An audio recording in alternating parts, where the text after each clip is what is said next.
I'm not going to tell a restaurant how to organize their list and prices that aren't gouging the consumer.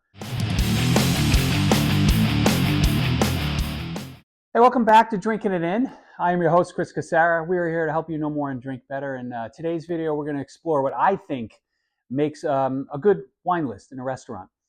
Like, I see lots of different ways that restaurants put lists together. There are some that I think are really effective and some that are not. Now, I'm not going to tell a restaurant how to organize their list, but there needs to be a methodology and something that people can recognize, as well as a variety of selections and prices that aren't gouging the consumer. I used to be like super impressed by the deep wine list by the bottle at some of these restaurants, but I found I rarely take advantage of those selections, right? Unless I am at a dinner with lots of people and I'm the guy who gets the wine list, I tend to be more of a by the glass type of guy. So let's go through my wine list pet peeves. No organization, or an organization that's not quite evident. Excessive markups. Gaps in selections, right, where you skip over perhaps a whole price range, and just a by the glass selections that just aren't exciting, and they could be thought of as lame. So I'm going to walk through two restaurants in Providence that get it right, and one wine list that absolutely drives me crazy. It's of a restaurant I've never been to, but I've been doing some research on them. They're based in Los Angeles. So Avenue N in Providence is a good example of a wine list that's done right. They have a sparkling rosé, white, and red selection, right? The whites and the reds, they're broken down by grapes at some level. They have multiple by the glass selections, which are priced well, and they're all available by the bottle. Now, I don't understand why this isn't a standard in all restaurants. Like, if you have a by the glass list, present a by the bottle price, but it doesn't seem to be a standard. They also, they have a really good, well curated selection of wines by the bottle, right? It's not gonna cause a problem in your hand because the wine list is too heavy, but it's a nice selection. The price, within each of the section, the bottles are organized by price in ascending order, and they're not. It's just a really nice selection and a really nice list to look through. Now, they're not going to go submit their wine list to Wine Spectator for an award, but it's a list that's easy to navigate, and it makes people want to dig in and order some wine. Another good example here in Providence is New Rivers Bistro. Their by the glass section is really well curated, and you can tell they've made their choices with intention.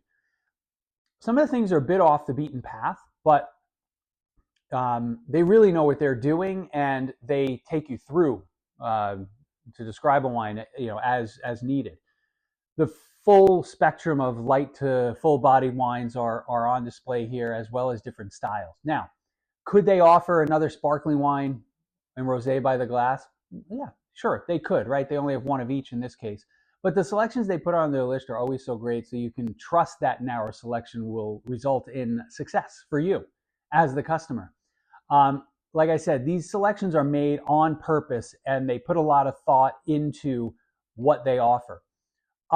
Their bottle selection is bigger than Avenue N, right? It has the normal sections by type, and within the wines, they're ordered by, within the sections, right, they're ordered by grape. I can't quite tell if once you get into the ordering by grape, how the price logic is determined, but it doesn't make the section confusing, right? It's not perfect, but it doesn't, cause your eyes to spin. It's another, great example of a wine list that makes you want to dig in, order wine, and take advantage of their selections.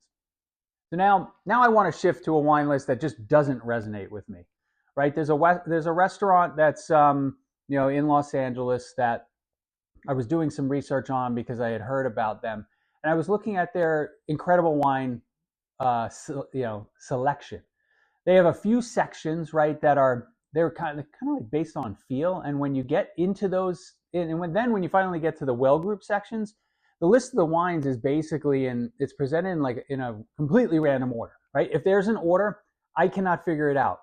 I spent some time with this list. I tried. It's not by price. It's not by region, country, vintage. It doesn't even have any rhyme or reason in hemisphere, right?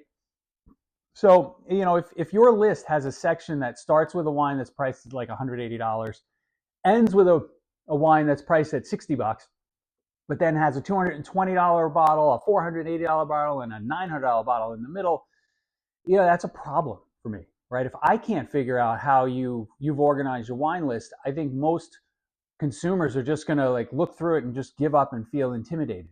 Now, in the end, right, the variety in the list is great, and maybe folks giving up and asking for help works to their advantage. Maybe they can sell wines and manage their inventory more effectively, steer people one way instead of another.